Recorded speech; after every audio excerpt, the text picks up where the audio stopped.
का 8वां वचन।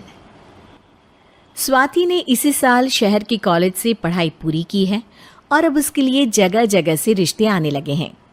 स्वाति से ज़्यादा उसके रिश्तेदारों को उसकी शादी की चिंता है, इसीलिए जो भी स्वाति के घर आता वो किसी नए लड़के की खबर ज़रूर ले आता।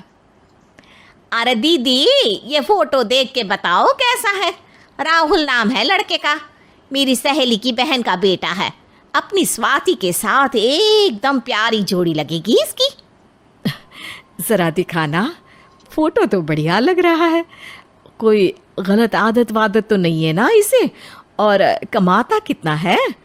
अरे कोई गलत आदत नहीं है दीदी, आप कहो तो एक मीटिंग करवा देती हूँ, फिर सब कुछ फाइनल कर लेना।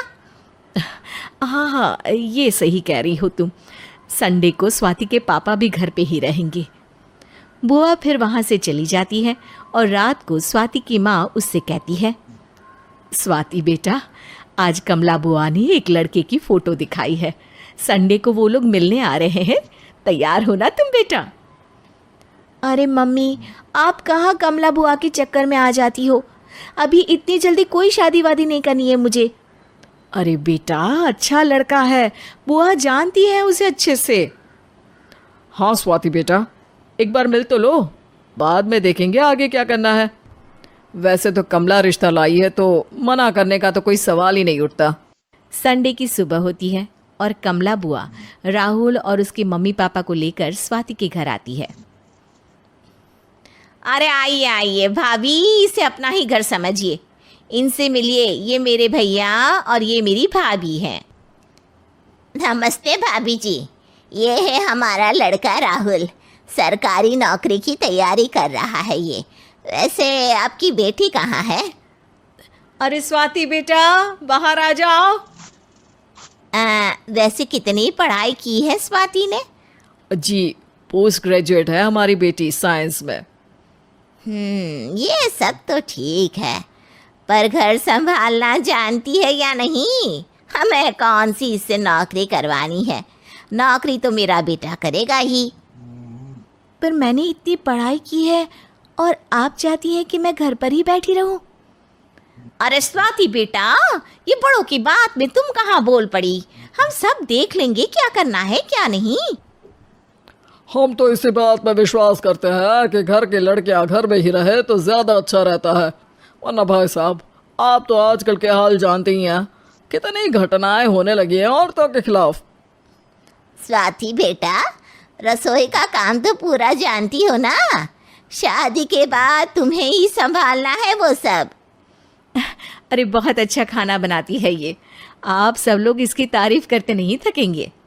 लो भाई, हो गई मीटिंग, अब शादी की तारीख फाइनल कर लेते हैं, क्यों भैया? भाई, हम तो पंडित जी से चर्चा करने के बाद ही तारीख फाइनल करेंगे। सालों से हम उनकी बातें मानते हुए आ रहे हैं। लड़के वाले और कमला बुआ की बातें सुनकर स्वाति एकदम नाराज हो जाती है और उसे लगने लगता है कि शादी के बाद उसे घर पर ही बैठना पड़ेगा। लेकिन घर वालों के आगे उसकी एक नहीं चलती और उसे शादी के लिए हाँ कहना पड़ता है। शादी का दिन आ जाता है और सब मंडप में जमा होते हैं। अब फेरों का समय हो गया है, अब कन्या अपने वर से 7 वचन मांगेगी। आप किसी धार्मिक आयोजन में जाए तो मुझे भी ले जाएंगे। आप मेरे माता पिता का भी बराबरी से सम्मान करेंगे, हमेशा मेरा साथ निभाएंगे।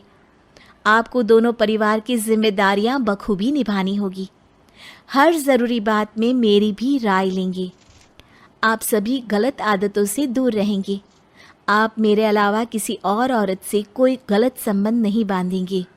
ये 7 वचन पूरे हुए, वर क्या तुम्हें ये सारे वचन मंजूर है? जी हाँ पंडित जी, मैं सारे वचन अच्छी तरीके से निभाऊंगा। अरे वाह वाह, बढ़िया तरीके से सब काम संपन्न हो गया। तो इसी के साथ विवाह संपन्न हुआ और आज से ये दोनों पति पत्नी हुए। 1 मिनट पंडित जी, अभी एक वचन लेना बाकी है। अब कौन सा वचन है बेटा? मैं अब हमेशा के लिए किसी दूसरे घर में जाने वाली हूँ, तो पति के अलावा मैं अपने सास ससुर से भी एक वचन लेना चाहूँगी। अब कहो बेटी। मैं ये चाहती हूँ कि मुझ पर किसी बात की कोई पाबंदी नहीं लगाई जाएगी। मुझे सब कुछ करने की आज़ादी होगी और मैं भी विश्वास दिलाती हूँ कि मैं एक अच्छी बहू बन के दिखाऊंगी। स्वाति की बात सुनकर उसके सास ससुर एकदम चौंक जाते हैं और कुछ बोल नहीं पाते कि उतने में कमला बुआ बोल पड़ती है। अरे बेटा, ये भी कोई कहने की बात है? रानी बन के रहोगी तुम तो। वचन देने से पहले सोच लीजिए, क्योंकि शास्त्रों में वचन ना निभाने वालों के लिए नरक से भी बदतर सजा लिखी है। स्वाति की चालाकी से वहाँ मौजूद सब लोग प्रभावित हो जाते हैं और लोगों में बदनामी ना हो जाए, इस कारण स्वाति के सास ससुर को उसे वचन देना पड़ता है। और कैसी अपशकुन वाली बातें कर रहे हैं आप पंडित जी? हमें मंजूर है बेटा तुम्हारी शर्त।